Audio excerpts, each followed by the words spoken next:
Number one, use your Q-Link to move in between tracks. There are a few ways you can move in between tracks with the MPC Live, and I'm going to go over three of them, the third being which I think is the best for your workflow because it gives you a little bit more flexibility. Number one, you got to make sure. The first one is you make sure that your track is highlighted, then you can use your big knob, of course.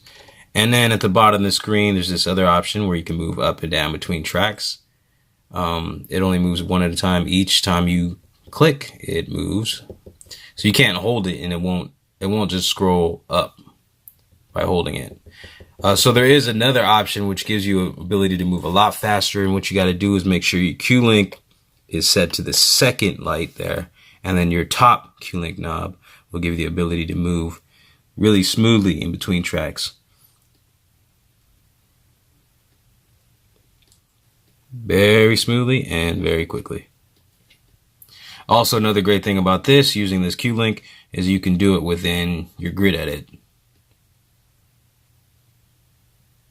So that gives you a little bit more flexibility so that if you're doing other things that move you away from the main screen and don't allow you to actually use the touch screen. Number two, stop all samples immediately.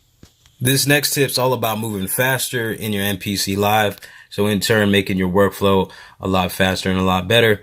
And it's just the double stop, using your stop button, and just by pressing it twice, you can stop all samples immediately after you have stopped. So pressing it stop once will stop your sequence, but if your samples are still playing out, they'll continue to go.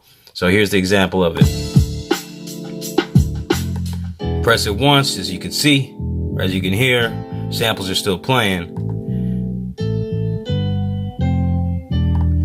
Okay, so now I'm going to try it again with a double stop. Just like that, samples just get cut off. Number three, change the parameters of multiple pads. If you need to change the parameters of pads, and you're going to be doing the same changes to multiple pads, you can save some time and do them all at once by going into Program Edit and then clicking on this icon up here. Then you select multiple. Then all you do is press all the pads that you want to affect at one time. Hit the close button and say I want to put a filter on all these pads. I just have to do it once. I go ahead and add that. Let's do a low, just for example. As you see now, whenever I press each one of these pads, the filter has been applied to all of them in one step. Just like that. Number four, mute multiple tracks.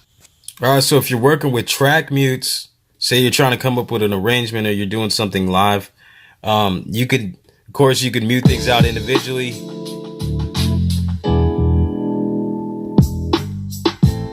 And that's fine and all. But say you want to mute things out simultaneously, you have something called track groups to help you do that very easily. And so what I'm going to do is assign all my drums to one track group. So I'm going to select it and then select the corresponding number. That's 1. I'm going to put that in 1. Same here because they're all going to be in the same group.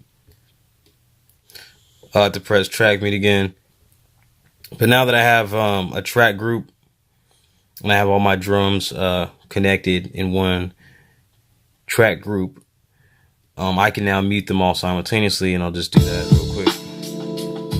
Just like that.